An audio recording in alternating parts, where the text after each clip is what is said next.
Olá, turma. Vamos continuar aqui com o nosso conteúdo, né, sobre o sistema endócrino. Mas antes disso, eu queria lembrar vocês que o e-mail para tirar as dúvidas é o dúvidasprofmarinho@gmail.com, tá? Vocês podem me enviar as perguntas de vocês sobre essa aula e sobre qualquer outra aula da nossa disciplina que eu respondo vocês no mesmo dia, tá? Já pega papel e caneta que a gente já vai começar, tá bom?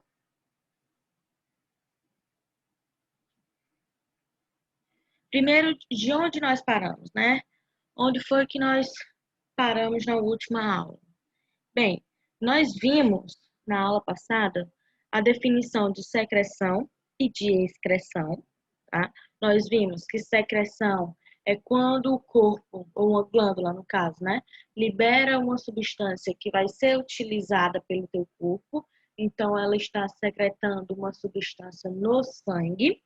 E nós também vimos que a excreção é quando o corpo produz uma substância que vai ser jogada para fora do corpo ou para dentro de uma cavidade, tá? Nós também vimos a definição de hormônio, né? Nós vimos que os hormônios, eles vão participar da maior parte do metabolismo do nosso corpo, que as funções dos hormônios é basicamente cuidar do funcionamento do corpo, digamos assim. A maior parte do nosso corpo só funciona se tiver sob efeito de determinados hormônios, tá? Tanto é que nós produzimos cerca de 50 hormônios todos os dias, tá bom? Nós também diferenciamos os tipos de glândulas que fazem parte do sistema endócrino, né? Nós vimos as glândulas endócrinas, que são glândulas que vão secretar hormônio. Nós vimos as glândulas exócrinas, que são glândulas que vão excretar substâncias para fora do corpo ou para dentro de uma cavidade. E nós vimos as glândulas mistas, né, que são glândulas que fazem os dois processos, tanto secretam hormônios quanto secretam substâncias para fora do corpo, tá bom? Nós vimos também ainda na aula passada quais são essas glândulas, onde que elas se localizam, os hormônios que elas produzem e a função de cada um desses hormônios, tá? A gente também começou a ver na aula passada os hormônios que são produzidos nas glândulas suprarrenais, tá certo? A gente já viu toda a parte da anatomia das suprarrenais e agora a gente vai continuar nos hormônios, tá? Que foi onde realmente nós paramos na aula passada, tá bom? Nós até já chegamos a ver aqui a parte da adrenalina e da noradrenalina, tá? Falei também na aula passada que a adrenalina e a noradrenalina são hormônios que são produzidos na medula da glândula suprarrenal, né? E que essa produção independe da ação do hormônio adenocorticotrófico, né?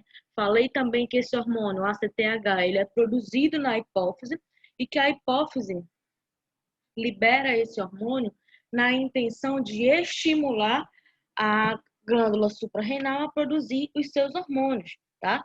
Só que a glândula suprarrenal, ela é dividida em duas partes, e a parte onde é produzida a adrenalina e a noradrenalina, que é na medula, não precisa da ação desses hormônios, tá certo? Já o córtex, né, vai produzir também outros dois hormônios, que é a aldosterona e o cortisol. Aí sim, eles só vão ser produzidos, né, perante o estímulo do hormônio adenocorticotrófico que foi produzido lá na hipófise, tá? Mas vamos continuar aqui onde nós paramos, tá bom? A adrenalina é um hormônio que vai ser liberado em momentos de estresse, tá? Como eu falei também na aula passada, sabe? É o que te faz perceber que você está em perigo, tá bom? Quando você libera adrenalina, é normal para a gente sentir aquele frio na barriga, porque você está excretando esse hormônio, está secretando esse hormônio, na verdade. E a noradrenalina é conhecida como a substância de luta ou fuga, justamente porque é a noradrenalina que vai te dizer se você vai ficar parado ali ou se você vai tomar uma atitude mediante a situação em que você está, tá certo? Acontece muitos casos, né? Durante um assalto, a pessoa reagiu ao assalto, tentar bater no ladrão, ou não entrega o celular, ou faz qualquer coisa desse tipo, assim, que não é convencional, digamos assim, e ela mesma, essa pessoa não vai saber explicar por que ela tomou essa atitude. E ela não sabe explicar porque a atitude dela foi baseada, né, estimulada por esses hormônios, pela adrenalina e pela noradrenalina, tá? Então, ela não vai saber explicar, ela simplesmente vai fazer.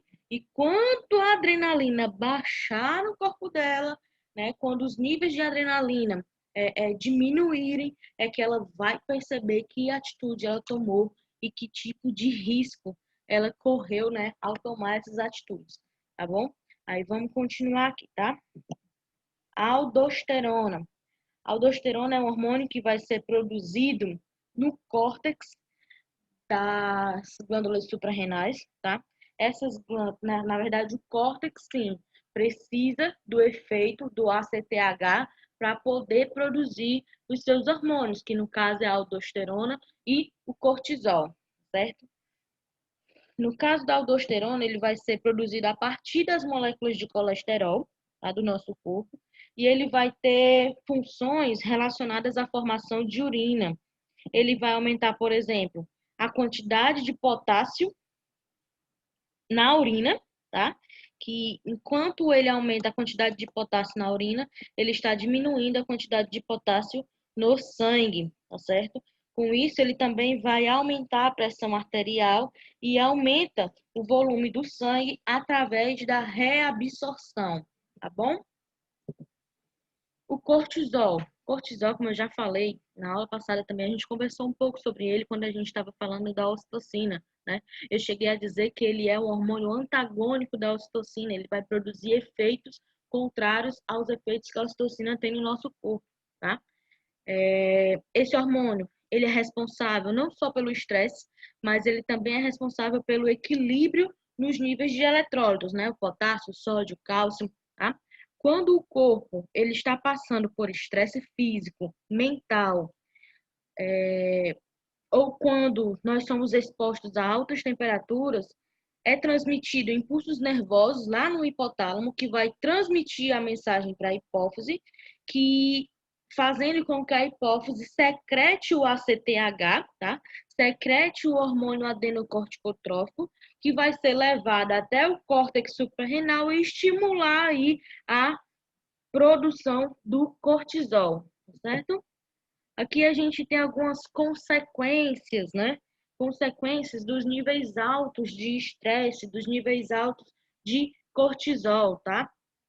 O, o, o, a consequência primordial aqui do aumento de cortisol na nossa corrente sanguínea é justamente o estresse, a irritabilidade, né? É a parte do efeito antagônico lá da ocitocina, tá? Também pode gerar queda de cabelo, tá bom? Queda de cabelo bem acentuada mesmo, tá?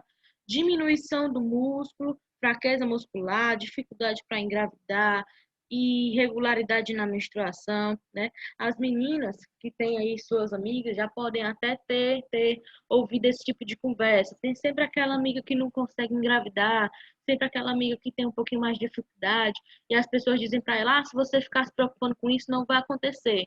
Realmente, enquanto mais você pensa nisso, quanto mais você se preocupa, quanto mais você se estressa com esse assunto, mais a sua dificuldade para engravidar vai aumentar, certo? A gente também tem aí pressão alta, aumento da gordura abdominal, né? Retenção de líquido, estria, cicatrização difícil, manchas avermelhadas e olha que coisa importante, osteoporose, tá? Cortisol, ele participa do processo de absorção do cálcio. Então, quando a gente tem níveis elevados, né, desse hormônio, a gente vai ter alguma disfunção nessa absorção do cálcio, tá? E por isso a osteoporose, se não for osteoporose, é possível desenvolver alguma osteopenia, tá bom? O pâncreas, como eu já tenho falado aí desde o início do conteúdo, o pâncreas é considerado uma glândula mista, né?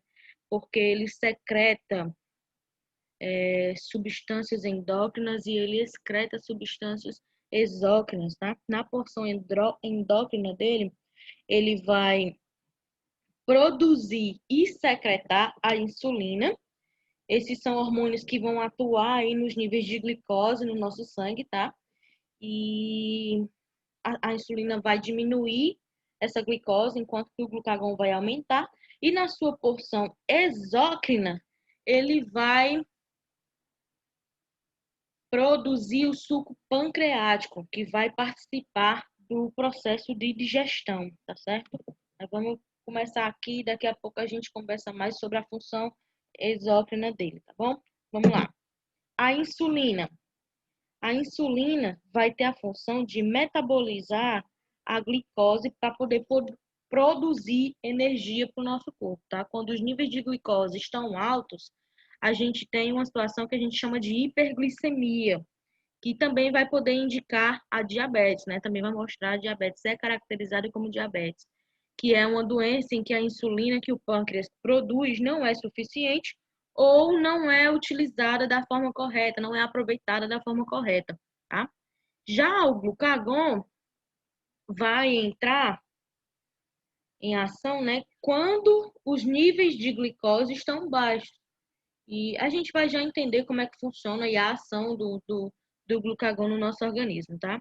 E a função exócrina do pâncreas, como eu falei, é a produção do suco pancreático, que vai participar do processo de digestão, tá? Esse suco pancreático, ele vai ser jogado lá no duodeno, que é a primeira parte do nosso intestino delgado, tá bom? Assim que o alimento sai do estômago, ele já entra direto no duodeno. E lá no duodeno ele vai encontrar quem? O suco pancreático, que vai participar aí da digestão química, vai fazer a digestão química do alimento, tá certo? Sobre a hipoglicemia e a hiperglicemia. Toda vez, né, que a gente se alimenta, os níveis de glicose eles tendem a aumentar, que é o que caracteriza a hiperglicemia, tá? E depois de um tempo eles voltam ao normal, né? A gente utiliza e eles voltam ao normal, tá? Justamente por causa do efeito da insulina. A insulina vai captar a glicose e colocar nas células, né, para criar o armazenamento de energia, tá? A hiperglicemia, essa daqui, tá bom? Pode ser causada pelo excesso de alimento. Quanto mais você alimenta, mais açúcar você ingere e, consequentemente, você vai ter níveis altos de glicose no teu sangue, tá?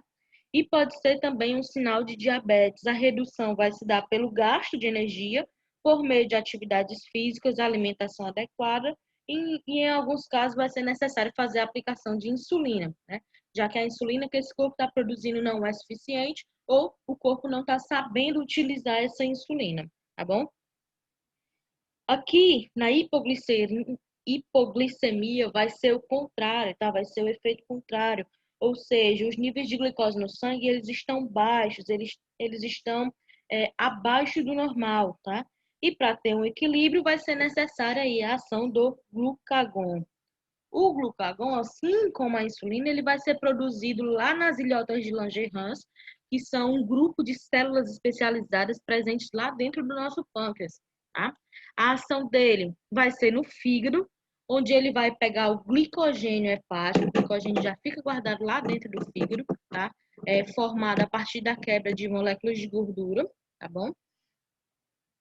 E sim, ele vai quebrar o glicogênio hepático em várias moléculas de glicose, tá? Aí a gente já vai ter outros processos que não cabe explicar aqui, porque são processos microscópicos, digamos assim, são processos que vão acontecer dentro das células, né? E se eu for começar a explicar aqui, daqui que eu termino de explicar o ciclo de Krebs de uma forma que vocês entendam, ou para explicar o processo de glicólise é meio complicado. Então pesquisem, tá? A glicólise, como é que ela acontece, e pesquisem também o ciclo de Krebs para vocês entenderem como se dá a geração de energia dentro do nosso corpo, tá? Mas, como eu estou dizendo, é um processo celular, acontece dentro da célula, é uma vista microscópica, então não cabe aqui no nosso assunto, porque senão a gente vai perder muito tempo, tá? De conteúdo. Sim, para a gente entender melhor, então. A insulina e o glucagon vão atuar nos níveis de energia do nosso corpo, tá? A energia, como a gente já sabe, ela vem dos açúcares que a gente consome e eles vão passar por um processo de quebra, né, que a gente vai chamar de glicólise, tá? Que é o que vocês têm que pesquisar. E o resultado final da glicólise vai ser justamente a produção de energia, tá bom? Sobre o diabetes, né, que é quando a pessoa tem aí hiperglicemia, tá? O diabetes, ele é uma doença causada pela produção insuficiente de insulina ou pela má absorção dessa insulina, tá? Ele pode causar o aumento da glicemia, na verdade, ele causa o aumento da glicemia, tá bom? O aumento da glicemia já caracteriza um diabetes, a não ser que esteja ainda dentro dos níveis normais, tá? E essas taxas altas, taxas de glicemia alta, né, podem causar outros problemas, problemas no coração, problemas no sistema circulatório, nas artérias, né, problemas nos olhos. Não estima-se que pelo menos 20% dos casos de cegueira são causados por causa da diabetes, tá? E pode causar aí problemas em várias estruturas do corpo e nos casos mais graves pode levar até a morte. Então é uma doença séria e uma doença evitável, tá bom? Na maioria das vezes. Nem sempre é, mas na maioria das vezes é. Existem vários tipos de diabetes. Os mais comuns são o diabetes tipo 1, o diabetes tipo 2, o diabetes pré-diabetes, na verdade, e o diabetes gestacional, tá? O diabetes tipo 1 é quando o pâncreas produz pouca ou nenhuma insulina. É uma doença hereditária e o tratamento é feito com aplicação de insulina, tá? Já o diabetes tipo 2 é quando o organismo não aproveita de forma adequada a insulina que a gente produz, tá? O tipo 2 ele está ligado à nossa prática, às nossas práticas diárias, né? Está relacionado ao sedentarismo, ao sobrepeso, aos hábitos alimentares ruins. Então, como eu estou dizendo, é uma doença evitável, tá bom? A gente mantendo uma boa dieta, uma regularidade na prática de exercícios físicos, né, a gente pode diminuir as chances de ter diabetes, tá? O pré-diabetes é quando os níveis de glicose no sangue são altos, né? Mais altos que o normal, porém ainda não é o suficiente para caracterizar diabetes, tá certo? E o diabetes gestacional também é outra situação em que as pessoas precisam ficar de olho, né? Normalmente, ele ocorre temporariamente durante a gravidez, né? E depois passa, tá? Mas é preciso ficar de olho. As taxas de açúcar são altas, mas ainda não caracterizam diabetes tipo 2. Isso acontece durante a gestação, tá? Só que esse tipo de diabetes, ele afeta entre 2 e 4% de todas as gestantes. Isso aumenta a probabilidade de essa mãe e o bebê desenvolverem a doença, tá? Tanto a mãe quanto o bebê, né, tem aí um risco bem maior de desenvolver diabetes, tá certo? A prevenção de todos esses tipos, exceto do diabetes tipo 1, que já é hereditário, né? Não tem como você prevenir, mas você pode manter os seus níveis normais, né? Mantendo também uma vida com exercícios físicos, com uma dieta bem formulada, você consegue manter esses níveis normais, tá bom? A prevenção vai ser feita justamente pela prática dos hábitos saudáveis, tá? As glândulas endócrinas sexuais são os ovários nas mulheres e os testículos nos homens. Os dois são estimulados por hormônios que são produzidos lá no hipotálamo. Lembra da gonadotrofina que a gente falou no primeiro dia de aula? No primeiro, na primeira aula, né, do qual nós falamos de hormônio, a gente falou sobre a gonadotrofina, tá? Ele vai estimular os ovários a produzirem o estrógeno e a progesterona, enquanto os testículos produzem a testosterona, tá? Outro hormônio que eu falei também na aula passada é o hormônio luteinizante, o LH. Também está lá nos primeiros slides, tá? Esse hormônio, ele exerce funções sobre as gônadas, né? Tanto femininas quanto masculinas, tá? Nas mulheres, ele vai ser responsável pelo amadurecimento do folículo. Folículo, no caso, é o ovário o ovário não, o óvulo que ainda não foi maturado, tá certo? E pelo estímulo da produção de progesterona. E nos homens, o LH vai estar relacionado com a fertilidade, né? Já que ele vai atuar aí influenciando a produção dos espermatozoides, tá certo? Então, o LH tanto vai ser produzido pelas mulheres, né? Para poder estimular a maturação do folículo, tá?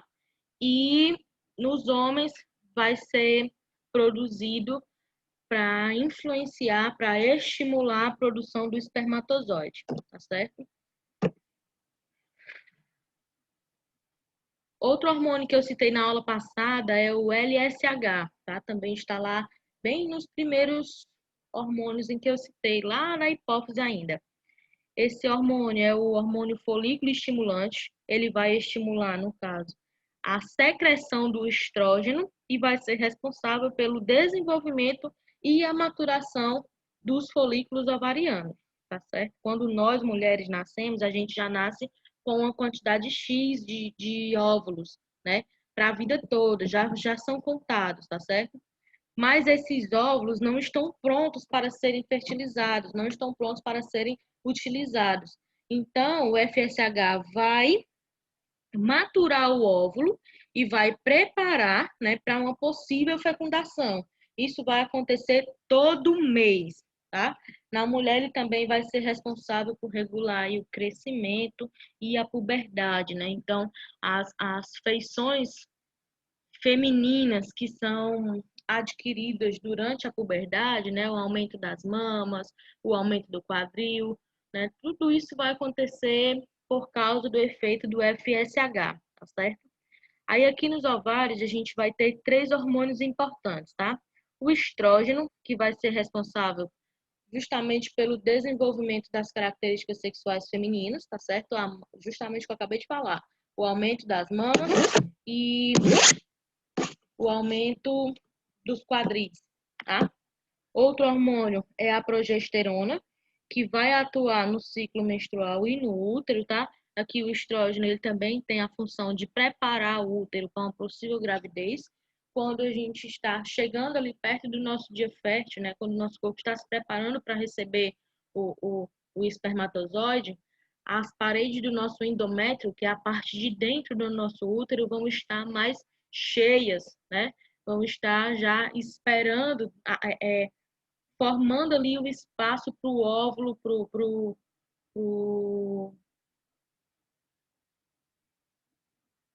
para fecundação, tá? Para fecundação. Não estou conseguindo lembrar a palavra que eu queria falar agora, não.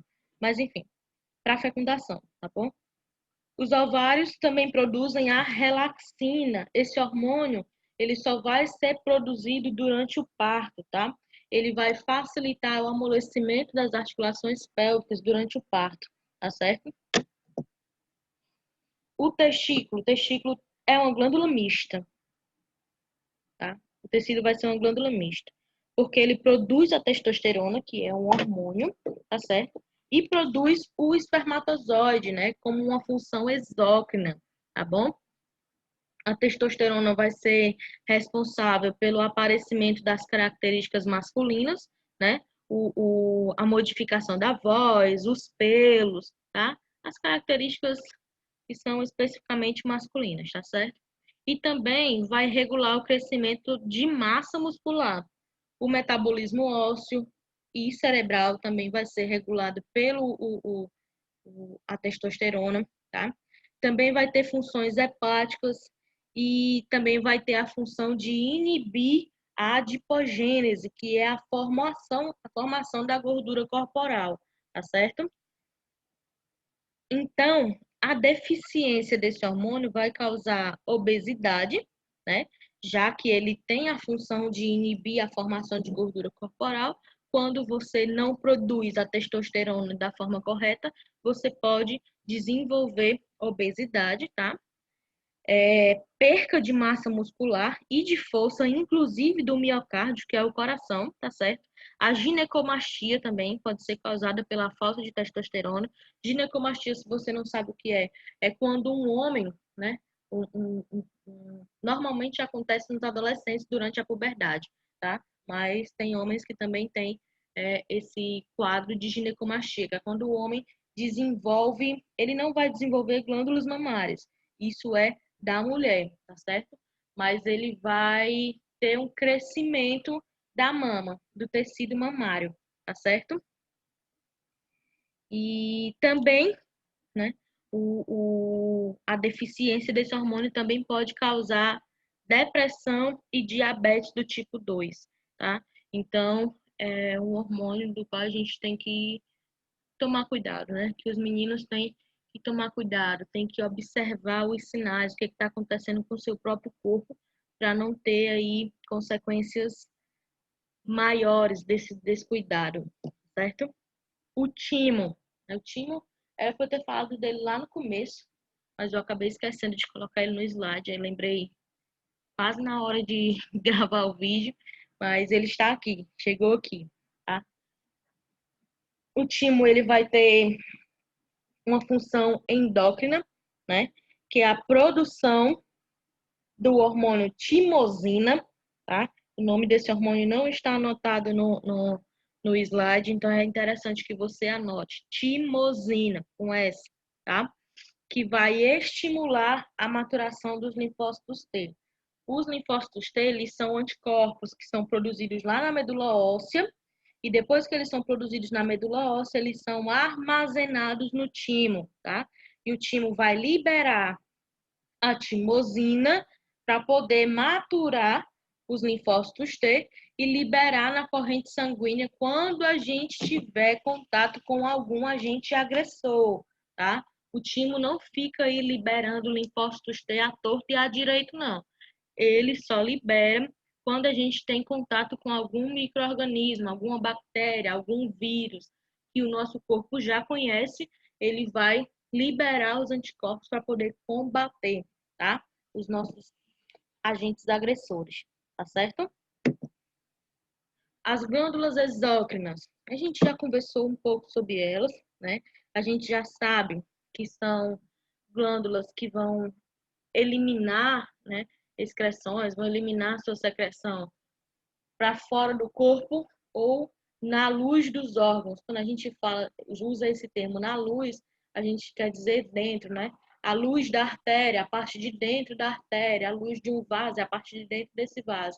Na luz dos órgãos quer dizer na cavidade desses órgãos, tá certo? Elas vão possuir ductos especializados que vão ter justamente essa função de eliminar as substâncias que foram produzidas nelas, tá? As glândulas lacrimais, elas vão ficar na borda superior das órbitas, essa amarelinha aqui, tá? Essas glândulas, elas são compostas por células serosas.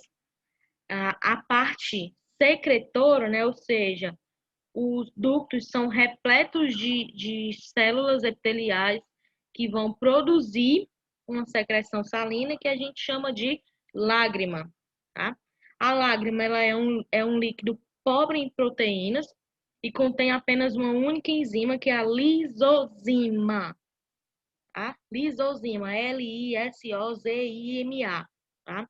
É responsável por digerir a cápsula das células bacterianas, ou seja, ela mata as bactérias. Preste atenção, essa enzima que está presente nas nossas lágrimas, que está presente na secreção, na excreção, né, da glândula lacrimal, vai ter a capacidade de quebrar as células bacterianas, ou seja, tem a capacidade de matar uma bactéria, tá? Que chega aí nos nossos olhos, tá bom? As lágrimas vão ter, então, três funções, na verdade. Primeiro, ela vai dar à córnea uma superfície lisa, né? Ou seja, vai eliminar aí as irregularidades que tiverem na nossa córnea, tá bom? Segundo, a lágrima evita o ressecamento da córnea, tá? Evita que os nossos olhos fiquem ressecados. e evitam também danos nessa estrutura, tá? E a terceira função é que ela vai inibir o desenvolvimento de micro-organismos. Como eu acabei de falar, a nossa lágrima ela tem a capacidade de matar bactérias, tá bom? As lágrimas são produzidas o tempo todo, a gente não para de produzir lágrima, tá? E elas são jogadas aqui para essa estrutura que a gente vai chamar de furúnculas lacrimais, tá bom? E quando são expelidas, são é, é, é, excretadas aqui por esses ductos que ficam no canto interno dos olhos, tá certo? As glândulas salivares, acho que possivelmente são as mais conhecidas, a gente fala muito das glândulas salivares, né? Elas são consideradas órgãos anexos do sistema digestório, né? Já que a substância que elas secretam, que é a saliva, vai ter a função de umedecer e de amolecer os alimentos, tá? Então, se ela participa da digestão, consequentemente, ela é um órgão anexo do sistema digestório, tá bom? A saliva vai ser produzida quando a gente é estimulado, quando a gente recebe um estímulo. Preste atenção, esse estímulo pode ser o aroma, ou seja, quando a gente sente o cheiro da comida, nosso corpo já começa a produzir saliva, tá? Quando nós vemos o alimento, assim que a gente olhou para o alimento, a gente também já produz saliva e pelo sabor, tá? Quando a gente começa a comer, né? Também o nosso corpo começa a produzir saliva. Falando nisso, eu lembro de quando eu era adolescente, criança, acho que no ensino fundamental ainda, a gente tinha muito costume, não sei vocês, tinha muito costume de pegar o pirulito um do outro, né? De brincar de meu e teu. Se não é da tua época, anota aí. Meu e teu era tipo, eu comprei um biscoito, se o meu amigo olhar para mim e disser meu e teu, eu tenho que dividir com ele, tá? Eu lembro que na época a gente conversava muito sobre isso e a professora, em um determinado momento da aula, ela parou a aula e explicou uma coisa pra gente, que a gente realmente tem que dividir com o coleguinha, né? Porque a partir do momento que o coleguinha recebeu o estímulo do alimento, o corpo dele já começa a se preparar para ele comer. Então, é interessante que ele coma, né? Porque o estômago dele começou a produzir suco gástrico, a boca dele começou a salivar porque ele está sentindo o cheiro da comida, porque ele está vendo a comida, ele está recebendo dois estímulos. Então, é interessante que ele realmente se alimente. Essa história de dividir com o coleguinha não é só para ser generoso, não, tá bom? É pela saúde do sujeito também, tá? Aí vamos aqui. A gente vai possuir, né, três pares de glândulas salivares, tá? Tudo que eu mostrar aqui desse lado do rosto dessa moça está também do outro lado, tá certo? A gente tem dos dois lados, dos dois lados. Lares não, lados. A gente vai ter aí as glândulas parótidas, submandibulares e sublinguais, tá certo? As sublinguais, elas vão ficar aqui na parte de baixo e na lateral da língua, tá certo? E vão secretar, né? Vão excretar, na verdade, a saliva aqui na parte da frente da nossa boca, tá? A gente tem ainda as glândulas submandibulares, né? Que ficam aqui próximos à parótida já, vão excretar a substância aqui na parte de trás, tá bom? E a gente ainda tem as glândulas parótidas, né? Que vão ficar aqui na lateral da nossa face e aqui anterior ao pavilhão auricular, né? Perto da orelha, tá bom? A gente já vê aqui o ducto, que também vai até a boca. Essas três glândulas vão entrar em ação a partir do momento que o teu corpo recebe o estímulo do alimento, tá? As três começam a produzir saliva ao mesmo tempo. As glândulas sudoríparas são essas estruturas aqui, ó. Esse emaranhadozinho embaixo e um ductozinho que vai até a parte de fora da pele, tá? Elas são responsáveis pela eliminação do suor e, consequentemente, né, pela termorregulação do nosso corpo, ou seja, elas ajudam a manter a temperatura do nosso corpo, tá? A glândula sudorípara ela vai ser dividida em duas porções. a porção secretora, que é essa parte aqui de baixo, né? Essa parte enovelada, tá? Que vai ser responsável pela produção do suor, tá bom? Essa parte de baixo é a parte que vai ser responsável pela produção do suor. Já a parte condutora, que é esse restante aqui, que vai até a saída aqui, tá? Funciona como um canal mesmo, vai transportar o suor para fora do corpo, tá? A gente ainda tem as glândulas mamárias. Cada mama vai ser formada por aproximadamente de 15 a 25 lobos, que são essas estruturas, tá? Essas estruturas, tá bom? E cada lobo desse corresponde a uma glândula. Cada lobo é uma glândula. E cada uma dessas glândulas vai secretar leite, né? Pela parte secretora da glândula, que é essa parte mais arredondada, tá bom? E vai ser drenado através dos ductos, né? Que vão se abrir no mamilo. A produção do leite, ela vai ser estimulada pelo sugar do bebê. Quanto mais o bebê suga, mais leite é produzido, tá? E isso, né, e o efeito da prolactina vão estimular aí a produção do leite, tá? Já a liberação desse leite até o mamilo, né, o leite está produzido aqui, tá bom? O nenê sugou, produziu mais. Nenê sugou, produziu mais. Isso é o efeito do sugar do bebê mais a prolactina. Mas o movimento do leite aqui, da glândula mamária até a ponta do mamilo, vai se dar por conta do estímulo da oxitocina. A gente conversou sobre ela, né? Ela é produzida lá no hipotálamo e armazenada na neurohipófise, tá bom? E ela vai entrar em ação em alguns momentos, né? Quando a gente cria afeto com uma pessoa, durante o parto também é liberada a oxitocina para facilitar durante o parto, tá? E também vai ter a função de liberar o leite aqui da glândula até o mamilo, tá certo? A gente finaliza aqui o sistema endócrino, mas já fiquem sabendo que existe ainda várias outras glândulas exócrinas, tá? O fígado, ele também desempenha funções exócrinas, né? Já que ele produz a bile, o fígado produz a bile, essa bile vai ser armazenada lá na vesícula biliar, tá?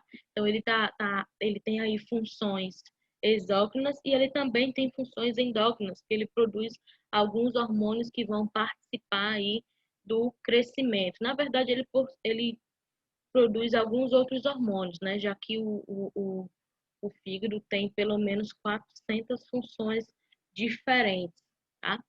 Mas a gente vai estudar ele em outro momento, quando a gente chegar lá no sistema digestório, tá certo? Na próxima aula, a gente já começa com o assunto do sistema tegumentar, tá bom? Fiquem ligados. Até a próxima. Obrigado pela paciência.